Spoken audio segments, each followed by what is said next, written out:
Can we start?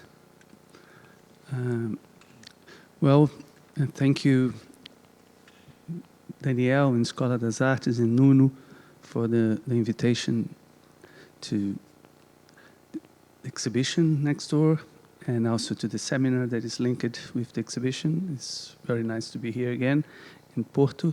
I am Luiz Camillo and she's Alice Miceli, the artist, who will be able to see her show next door. And I'm going to start talking. We have done a few talks beforehand, well, in the last 4 years when we did a show of the minefields in Rio in 2018? 19? Yeah, we did a few conversations, always in Portuguese. This is the first time we're going to talk in English, so there's a lot of improvisation in Portuguese that is much more difficult to do it in English, but, well, it's a challenge. And we decided that I will open the conversation explaining a little bit how, well, I met her work and how we developed this conversation and then how we decided to work together in this exhibition here, the exhibition in Rio too, on the minefields. And then I will pass to her to explain a little bit the scope of the whole project, and then, well, we will talk informally, and then we open to the audience to make questions, mainly to her, but I can be part of the discussion. But I came across Alice's work for the first time in 2010 when she was showing in the São Paulo Bienal her previous project before the minefields, which were on Chernobyl.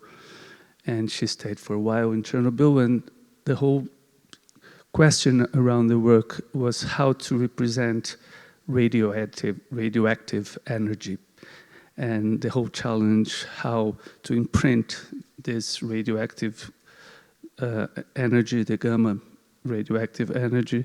And she developed with a partner, a chemist, and someone that helped you.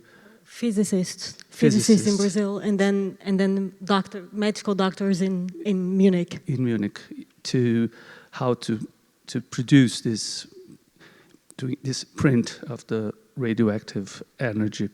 And the exhibition was very powerful, very interesting. And it was interesting the way that it had some silence in it. She was speaking about something quite dense and political, but the show was very, very the silence was the main impression of it, and it was, in a way, dark, and it brought you into the experience of this situation, and without being explicit, without being didactic. And I thought the main aspect of Alice's work were how to be political without being didactic, and how to represent without being illustrative. And this is, I think, something that developed from Chernobyl to the minefields. And then in 2014, during 6 years, between 2009 and 2015, I worked as the chief curator at the Museum of Modern Art in Rio, in Brazil. And then we started a contemporary art prize there.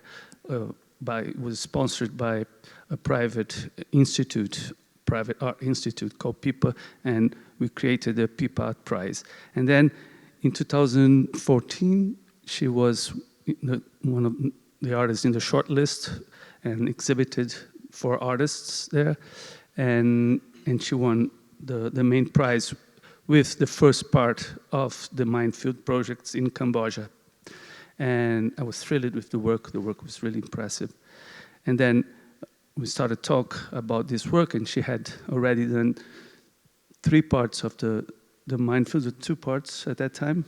When we showed Cambodia in Yes. Rio, no, I had just shot Cambodia. Oh, just and I was Cambodia. planning Oh, to yes. be able to continue. Yes, and then she developed by herself the Bosnia part and the Colombia part and the Bosnia part. And then when I left the museum after some period, the people from this art institute, the people asked me to work as curator there for them. And then one of the things that we started to do was commissioning some artists. And then I knew that she had this final part in Angola that she needed sponsor to go there. And then we commissioned her trip and the period that she stayed there. And then in the end, we made an exhibition and we bought the whole series to the collection of the Pipa Institute. And then we did the show in 2019, which were Cambodia, Bosnia, Colombia, and Angola, each minefield in one continent.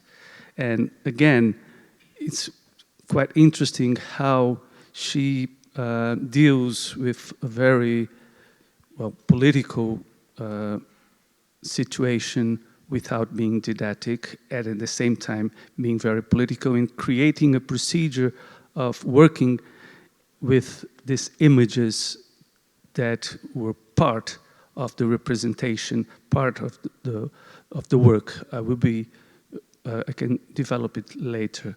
And then when we see each of the series, the series has a number of images. It's a landscape image dealing with this traumatic landscape, which is the title of the seminar. And the minefields are already mapped, and so she will explain this later, how she deals with the organizations that first map the field and then disarm the mines, and how she start to work in collaboration with them, and how she produced this, inverted commas, performatic photographs that she crosses the minefields, which is in a way quite risky, but the way that she depicts the landscape without depicting the way that she walks through the field. And so it's interesting because you see, for instance, in Angola, there are 15 images. They look like the same, but there is something different in each image. And the thing that happens is that she creates a fixed point and she walks, and at each movement that she does, she takes an image and she changes the lens. So this fixed point is in a way glued in the end, and the other part of the image moves with her movement, but one part keeps always the same distance from the focal point. So you look, it's interesting because it's the same, but it's always a bit different, and what you perceive is one fixed point that is glued in the end, and the whole image that moves with her, that we don't see her in the image, is just the focal point that changes. And so each part in Cambodia, in Angola, in Bosnia, or in Colombia has a sort of a different topography. It's a different way of mapping the mines, but it's always the same issue, and it's always the same procedure. And so it also depends the number of images, the number, the way that she can move, how dangerous is to move in this field. So when it's better mapped, she can move more. When it's still dangerous, she cannot move as much as she did in the other. So when it's 7 images or 15 images, so it changes. So I thought, I think that this is an interesting way to deal with landscape and this sort of traumatic landscape, how a war ends without finishing and how the mines are the remains of a war after this peace being celebrated, and so the war never finishes. The traumatic aspect is always there, as the minefield is always there. So I think there are lots of issues related to the work that can be discussed, but I think that it's interesting to hear how Alice produced the work. It's a long-term research project, started in 2014 and in 2018, so it's 4 years that she developed the work, and the way that she, developed it is quite interesting. So can you explain a little bit? Yes, so just a small observation. We opted for not showing images right now, since after here we're going to see the work. So, I mean, please use your imagination, and then this is like the warm-up. Before I will get into the meanders of the process, but before that, I think it's I wanted to get something.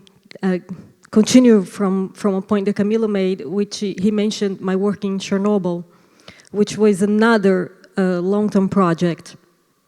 And I think that a lot of the issues that I decided to work with in the minefields were first raised to me when I was contemplating the landscape of the Chernobyl exclusion zone, which is this place that is supposedly empty and abandoned, but actually filled with something visible, which in that environment is completely pervasive, but never really perceived in any way, except for the destruction traces it leaves behind, right? Might it be this whole occupation of this terrain, might it be in the alarming rates of cancer, both in Ukraine and Belarus, which have more than doubled since the accident.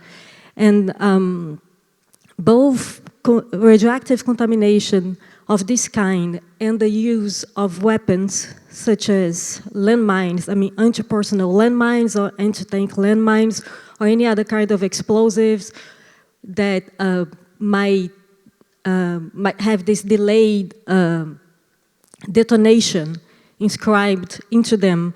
What links these two projects, and it was always intriguing to me, is that these are terrains and situations that have an origin in the past, but that actually remain in the present tense, in the sense that we're all going to die, and Chernobyl will still be radioactive. So it's a problem that it's global in time, although it's localized and has an origin in the past.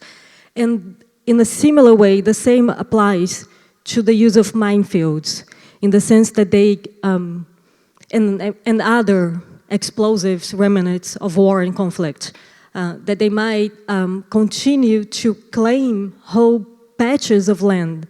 As we speak here, this situation continues to be current, and keep not only claiming territory, but also harming the physical integrity of people and the use of the land, or even the preservation of that land. I mean, the different uses of or preservations that a country might decide to apply to their territory.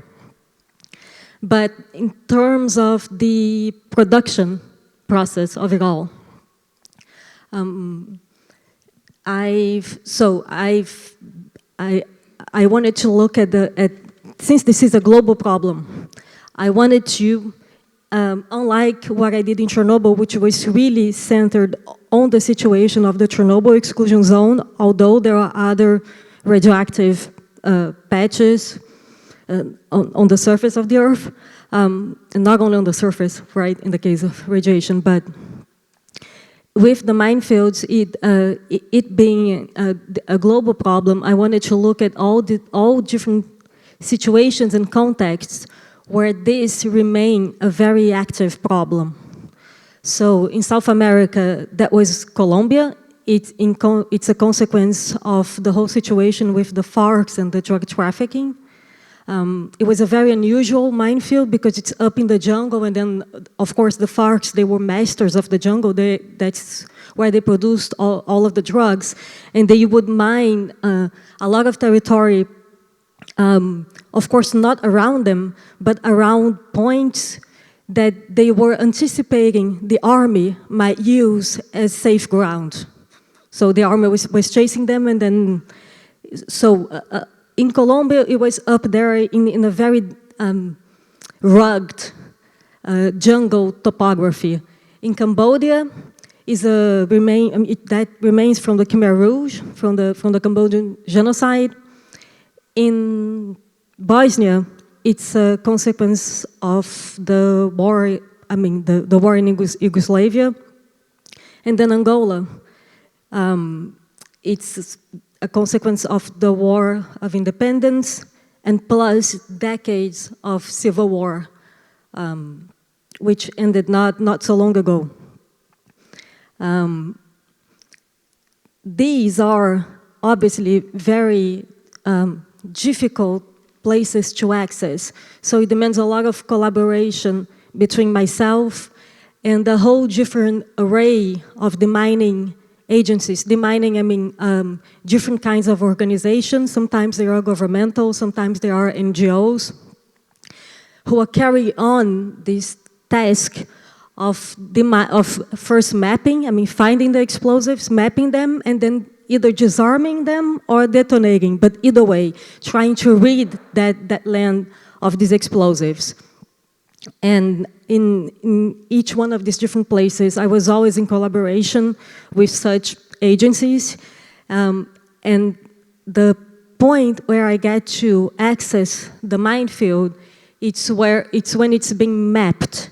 It's one of the last stages in this whole very methodical process of the mining. It's one of the last stages before the explosives are actually going to be taken away or disarmed, depending on what the situation is in that particular place. So that's the way.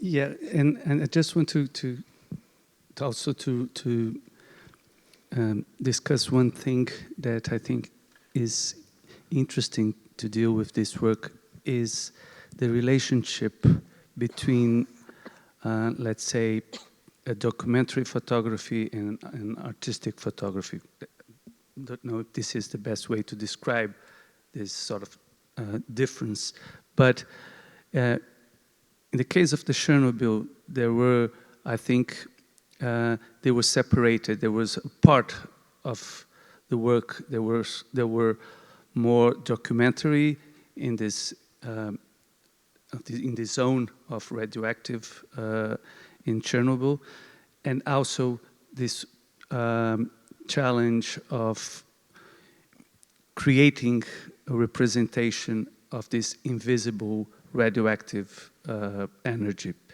which were quite abstract. And so the two works were, in a way, composed and linked, but they were different. One were images from this exclusion area, and the others were this challenge to find a way to represent the invisibility of this radioactive energy. And then when we move to the minefields, I don't know where the Robert Capa photo comes to the show, because Robert Capa, the photojournalist, war journalist, photographer, died in a minefield in the 50s in Indochina. And his last photo is an army that was entering a minefield, and then a few minutes later, he exploded in the minefield. But the last shot of his film was this opening field, which were a minefield. And this is his last documentary image. And then, in her case, she brings this challenge of representing the minefield without being a war photographer, and creating a procedure to try to bring together the documentary and the artistic or the poetical aspect. And it's interesting because what makes the link is her invisible body. That's speculation. Her invisible body in each image that she shows in the Minefield series, because her body is there, she penetrates the field, but you can't see her body. And it's important to know that her body is moving. Each step is a step inside the minefield, so it has to be careful. But you can see the body, but you can see the body as a way of representing this field that she is depicting, which is moving in the image. But you can see the movement. And the movement is very risky. The movement is how the minefield is dangerous. And so I think it's an interesting work because it has, you have to know that it's a minefield. The title gives you this access to the situation. It's a minefield. But there are, well, in the field, when they map, they produce some signs that say dangers or mines or something like this, but it's already mapped. But there are still some remains. And so it's interesting the way that the same silence that were in the Chernobyl is in the landscape. You can't see anyone depicted, and things are, in a way, quite reduced to sort of innocent landscape, but at the same time, very dangerous landscape. And the details, they are mysterious, but they're challenging you to stop to see, to understand what is changing and what is the same. And so I think there are lots of different things that can seduce the observer to look better, to try to understand. And when we started to plan this exhibition here with Nuno, it was a year, 2 years ago, 3 years, maybe more even, because of the pandemic we had to postpone, and all the time frame is quite strange in our mind. But the whole thing was how to adapt it to here.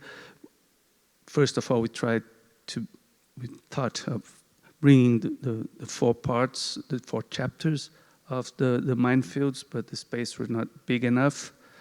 And so we decided to bring Angola and Bosnia for geopolitical reasons. I think Angola is obvious, and Bosnia is in Europe. And so we thought that we're, in case of choosing 2 and sacrificing 2, the 2 that we're not showing is Cambodia and Colombia. And then after February, we have this sort of inconvenient coincidence that the war is back and the minefields is growing. And as we saw, for instance, in the forensic architecture debate on the gases the police use, and the whole issue of trying to prohibit gas as a tool to the police, I think that it's also quite important to discuss how to avoid the minefields and the mines to be a tool in the war, because this is exactly what happens when you use mines as the war finishes, but it carry on dangerous and the war is still there. But it's very, very difficult. The main countries didn't sign the treaties on mines. The international treaty to ban the use of landmines. Yes, most countries have signed it, but the United States, Israel, Russia, they don't sign it, and they deploy it. And in a way, when you started the minefields, you had these four. You have already decided that they were these four, because once you mentioned that there's lots of minefields in Afghanistan and in different regions, but it's too dangerous. And so, how you decided, how you came across in Cambodia, why started in Cambodia, and can you explain a bit? The guiding principle was to find the places where the problem is the most severe. So the most heavily mined place on earth is Angola, followed by Cambodia. About the Middle East, it's the only region of the world which ended up being absent from the work. I did have some experience there on the Golan Heights. That's northern Israel and southern Syria, which is heavily mined. But then Afghanistan, even more so. But these places tend to be in active combat. So there was a logistical problem in terms of access.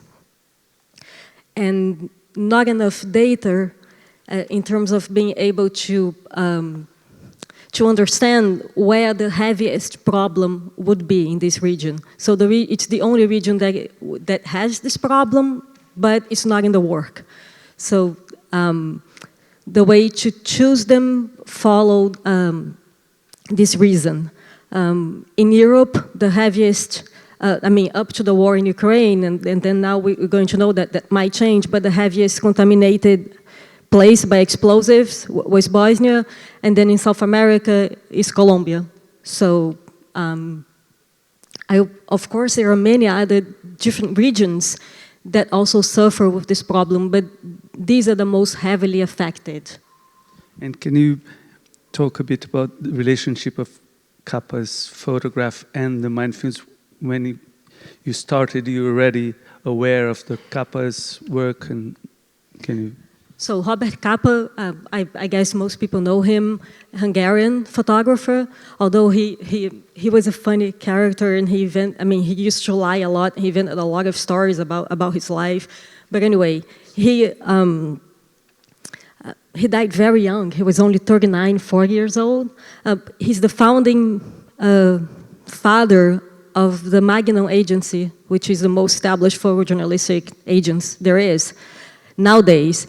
And pretty much by himself crafted, not by himself, him and two other friends, crafted what then turned to be the convention of war photography.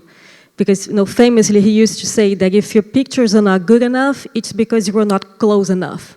So the principle for him was pretty much being immersed in action. For instance, Kappa was at the landing at in Omaha Beach, with the Allied troops in the action, in the moment.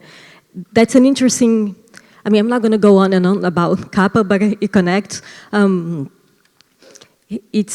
There's an interesting link to technology as well, because it was right in the time that the cameras were becoming much more portable. So it was a new use for him to be able to be so immersed in the action. But then something that we saw here with Ami Le, the Vietnamese photographer, Vietnamese American, she always states the contrary. She always says that if your pictures are not good enough, it's because you're not far enough. And her point, it's in terms of being able to frame literally the larger picture, the larger landscape in context to understand what you're seeing. But anyhow, what they're both alluding to, it's a question of positioning, right? It's a question of point of view and a question of vantage point, which always implies a presence. So you were talking about this implied presence of my body in the outer frame of the work. the work is based on that assumption that if we're looking at a photograph, there will be an implied presence that you don't see, but that you know it's there, of the body that took that picture. But so I was aware, I knew Kappa had died young and in this way, and when I began researching, I wanted to see if it was possible to find his last image, and it was quite surprising. I mean, he stepped on the mine, his leg was blown away, and his camera too, he died. They took the camera, developed the film, and the last picture on the roll was this minefield that extended to a horizon that he himself never crossed. And then, I mean, symbolically from here, all these decades later, if I were to continue where he stopped, how is it that I would organize a process to go across this literal minefield? How to go about it? How is it that you look at it? To link with a little bit with Chernobyl, I'll get back to the minefields. I guess for me, they are both sort of impenetrable spaces, but in Chernobyl, it's different modes of impenetrability. In Chernobyl, what was impenetrable was a question of the visual. Given that's the organizing energy of that environment, but that we cannot really grasp. So the work was trying to touch the silence, to touch this invisibility, by the very own means of radiation itself, to tell its story. So that's one kind of result, and then parallel to that, I did all of the conventional photojournalistic photographic work as well, but the final result for Chernobyl is a radiographic installation because it's solely exposed to invisible gamma radiation in Chernobyl. Wait, no. I need to gather my thoughts. And then, yeah, the different modes of impenetrability. Continue from this. What was really, then it'll be like a personal testimony. What was really exciting for me to take this investigation into impenetrable spaces into the space of minefields was intriguing and interesting to me as a photographer because unlike radiation, it's not a problem of invisibility because radiation is physically invisible. But mines are not. We can see them, even if they are hidden, right? They are not invisible in terms of their substance, but in terms of their use. And in this situation, what then becomes impenetrable is the actual literal depth of that space. So unlike photojournalistic accounts, we tend to be about something. What I wanted to approach here was how to create images from within this contested and taken landscape. And then I developed a whole procedure that Camilo was describing in how to go about this, not only in terms of safety for myself in this crossing, but also in terms of what this kind of, crossing would mean for the image itself in terms of its bidimensional representation in the depth of field of each photograph. It will be clear when you see the work, I hope. Yes. It's difficult to talk about images without seeing the image, especially. It's an interesting exercise. Yes, an interesting exercise, especially this one, because at the same time, when we try to describe, it's a bit indescribable because the whole thing is the mystery of trying to cope with this, because it's a narrative piece. One image is not enough. You need it's a number. More sequential than sequential. narrative. Yes, it's true. Yeah, it's a sequential, and the sequentiality. But the sequentiality has a narrative. It starts here and moves in one direction, And on the other hand, it's not, I don't know if this is the word, it's not illustrative because it doesn't tells a story. And so it's a narrative without a story. And I think it's interesting because, but on the other hand, if one thing that I think it's interesting because your background was in film, right? And moving image. And how when you change to photography in a way, you bring movement to the image, especially in the minefield, more than in the other. But it's a movement, or this what is described as this crossing of the minefield, which is subtle. It's not explicit, and you have to try to understand the image to understand your movement and the movement in this area, which is quite dangerous. Yeah, the sequence is not a mere record of my crossing, but it happens within the building blocks of each image itself, right? That's how it goes. That's the invitation to the spectator to then, if open to that experience, to go across that space.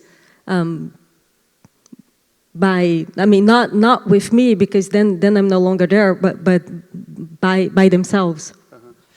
And because the title is In Death, Minefields, right?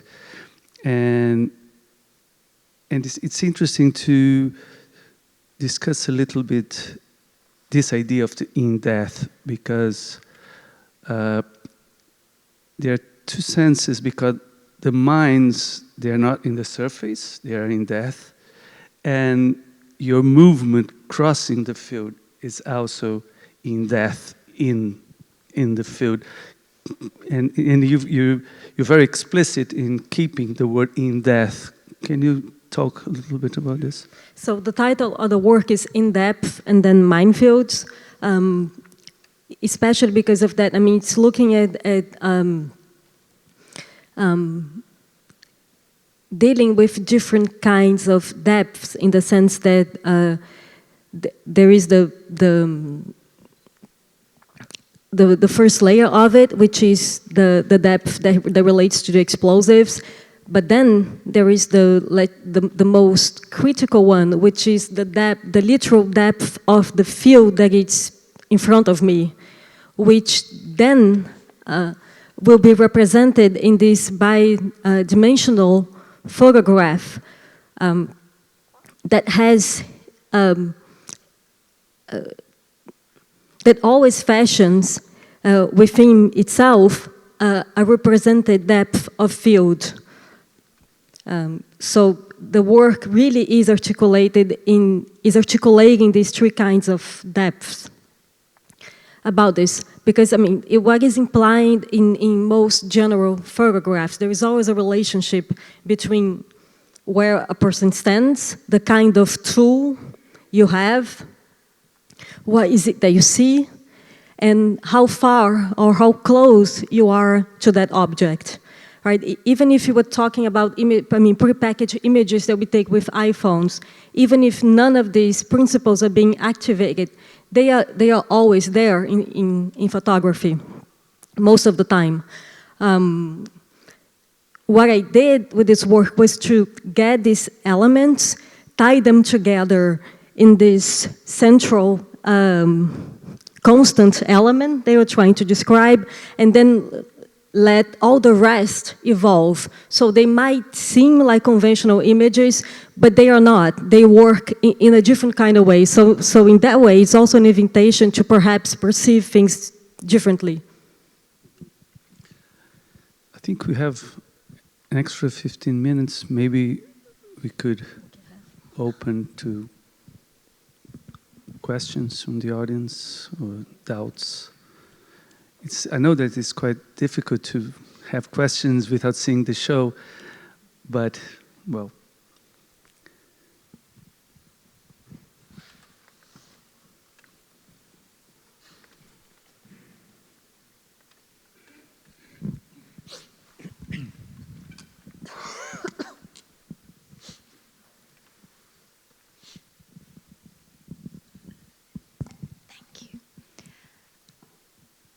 so excited to see the work now. I've been building this image and this kind of like this series of images, to be honest, in my head. And so, but I wanted to ask a little bit about a word that you used, contaminated landscapes. I mean, it's new to me. I haven't kind of like thought about that. And I in the beginning of your introduction, you talked about this earth that is, this landscape that is actually quite different in the four contexts, right? Like be it kind of like a foresty kind of a thing, or being, you know, like I don't know, I don't see the images in my head, but I imagine that the landscape in the four different contexts is actually quite different. And the earth is living, right? The earth is not dead, the earth is living. And its living is also, I mean, it's alive, not without humans, but like there is other. So I wonder if you can talk about that a little bit. I'm quite interested in kind of like, what does a contaminated landscape mean for non-humans, and what is, yeah, like, and what is this, like, you know, so the crossing that you spoke of also, what does it mean for other forms of living in these landscapes? Yes. So what it means for non-humans, yeah. Well, it's just to touch on the previous project again, but it also relates to that. Chernobyl has a very, it's not a, I mean, if we don't know anything about Chernobyl, only know about the accident, you might paint in your mind this horrifying picture, but the Chernobyl exclusion zone is actually very deceiving, because it's very beautiful. And once the humans left, nature just claimed it all back. So in a way, it's a natural reserve. It's really stunning in the spring. For instance, it's a very temperate climate, so it's extremely cold, but also then extremely flourishing, and then really hot. I've been there so many times that I know all the seasons. But that in itself is very, it heightens that invisible peril that I was trying to describe, in the sense that, I mean, Belarus is a dictatorship, so there is a lot of censorship. It's really difficult to carry out scientific research there, but there is proof of all of these genetic mutations that afflict a number of the animals that live there, and also the humans, right? Alarming rates of cancer, and then either baby animals or baby humans being born with all kinds of deformities, sometimes not even physical ones, but then when the child begins to grow, it's obvious that they have some cognitive impairments. So these long-lasting effects are very immaterial in that way.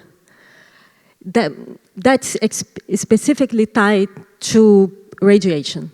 Right. In the case of minefields, it really depends on the local context. It's one thing in Cambodia, and then different things happen in Colombia, and so on and so forth. In Bosnia, the minefields are spread through very fertile lands, so it's taking all this space that that the country might be using for economical growth. The same applies to Cambodia. In Phnom Penh, I mean, it's the Battambang province in Cambodia, but there used to be a lot of mines around Phnom Penh, which now have been cleared. Phnom Penh, the capital city of Cambodia.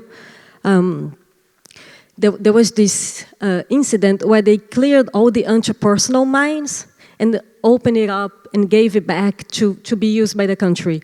And they were building all these railroads. The minute that trucks and heavy cars starting crossing by, it all exploded again, because there were anti-tank mines, which are deeper and need a lot of heavier stuff to be detonated, right? So it's never really a straightforward situation, and it's a very labor-intensive, methodical process. The process of demining. the first layer of it, it's they like to call it the sociological layer of the research. What they mean by that, it's that the first thing that the most of the agencies do is to go and have conversations with the local people and hear all of the anecdotal tales of what happened here. A lot of animals accidentally get exploded. There are accidents with humans as well. So you begin to hear all of this here and then, what people saw, and then that's, if you have like no clue where the mines are, that's the way to begin. But I mean, what this perpetrates, it's a long-lasting occupation, right? Of different topographies, different lands.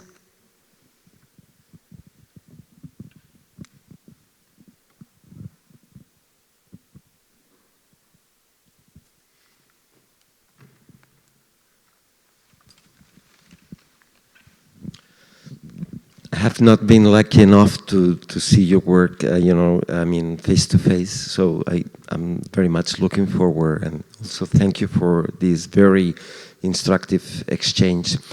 What I gather from your conversation and from the few images I've been able to look at is that you position yourself at the threshold of photojournalism. So, what kind of photojournalism are you trying to leave behind, and what kind of alternative photojournalism, if that is the idea, you would be looking forward? So no, I've never been a photojournalist. It's an interesting convention, and that one that I think can be explored in many different ways, even if you stay within the limits of that convention, right? And it can be criticized as well in many different ways. I think there is sometimes it happens that photojournalism, and I'm thinking of photojournalism of war or contested fraught spaces, we might have similar interests in terms of thematic, but that photojournalistic path always chooses the path of going through the established convention, which is much related to Warburg Kappa. And the way I go about it, it has no relationship with this whatsoever. So sometimes it might look like a conventional image, sometimes not at all, like what I did in Chernobyl. But then it's a different kind of, I hope, interpolation. Is that a word in English? Yes, great.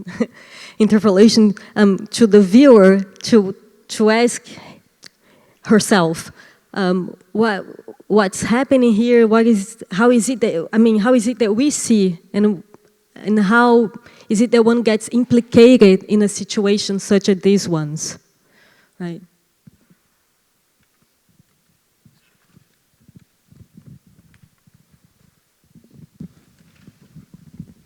Alice, hola, obrigado. Thank you so much, Alice.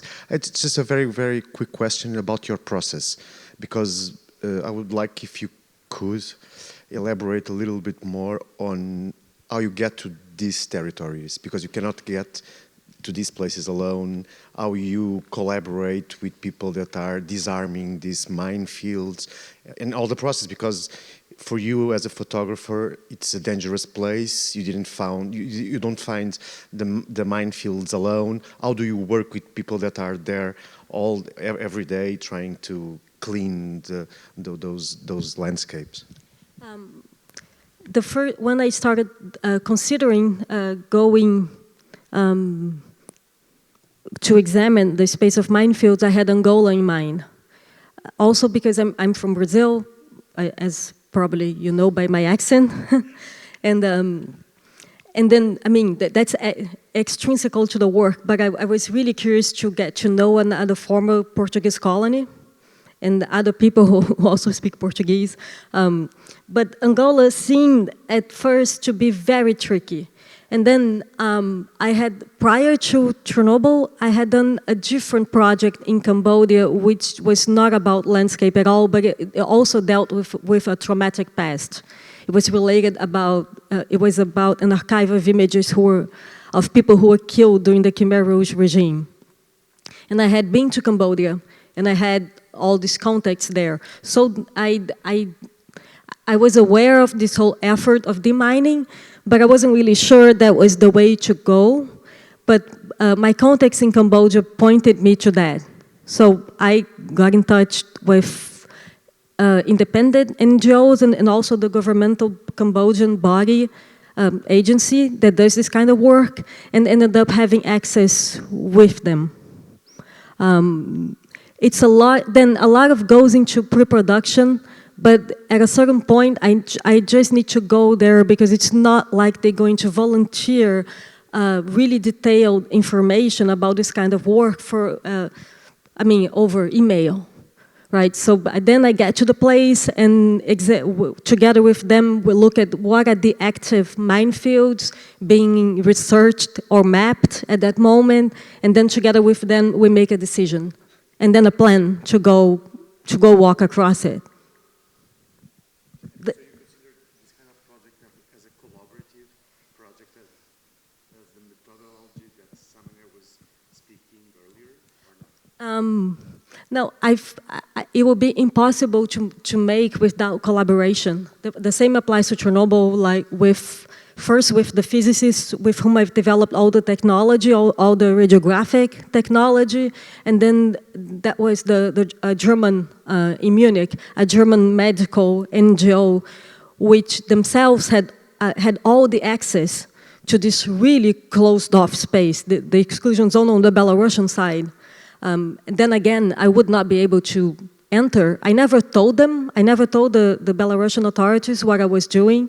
I was advised not to, just to lie on the forms, just say whatever, say that I'm working with medical doctors, which have the access and have been in this effort since the accident. They were the ones with all the access. So I was really insistent until they accepted to take me on.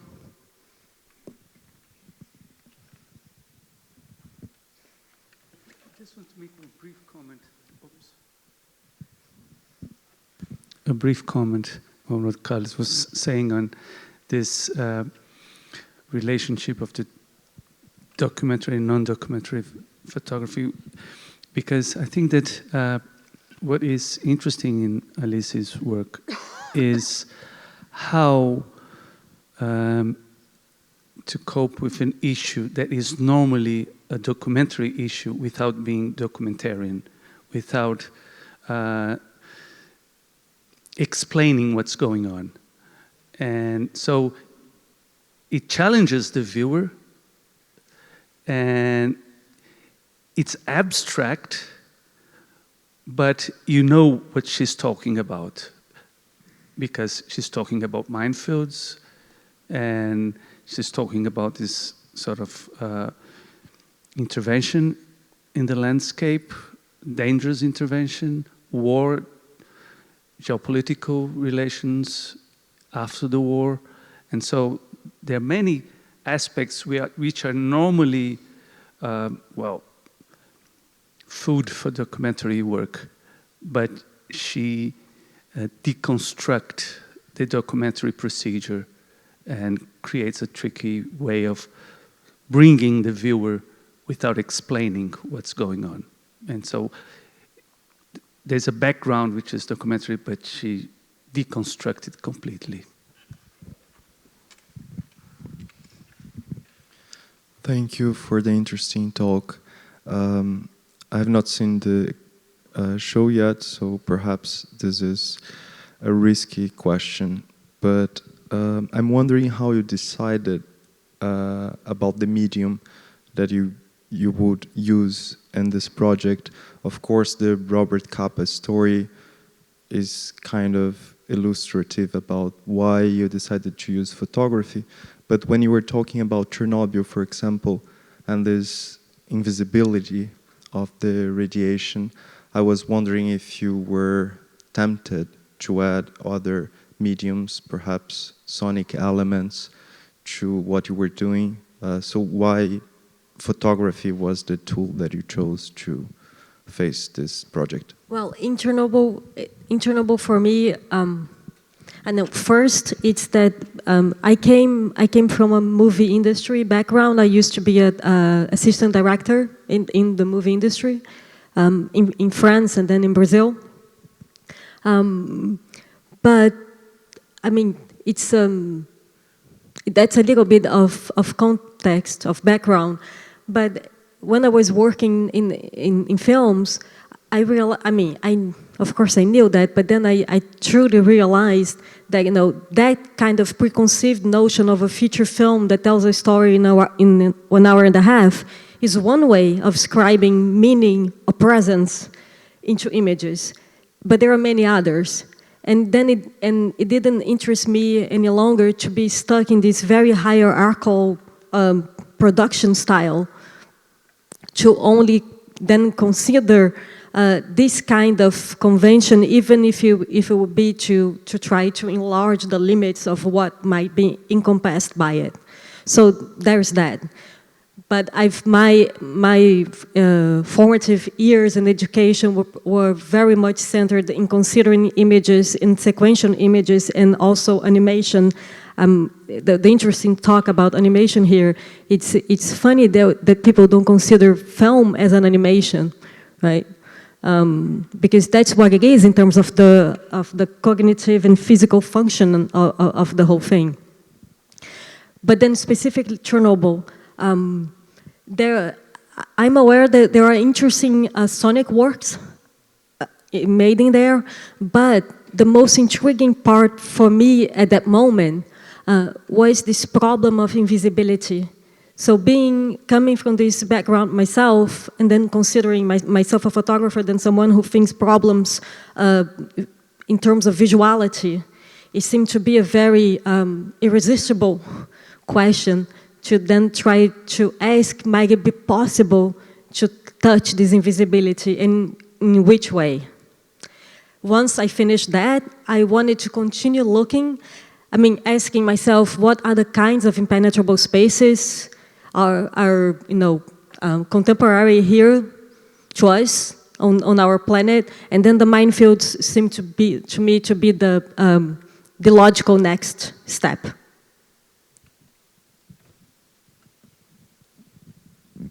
There's a next one.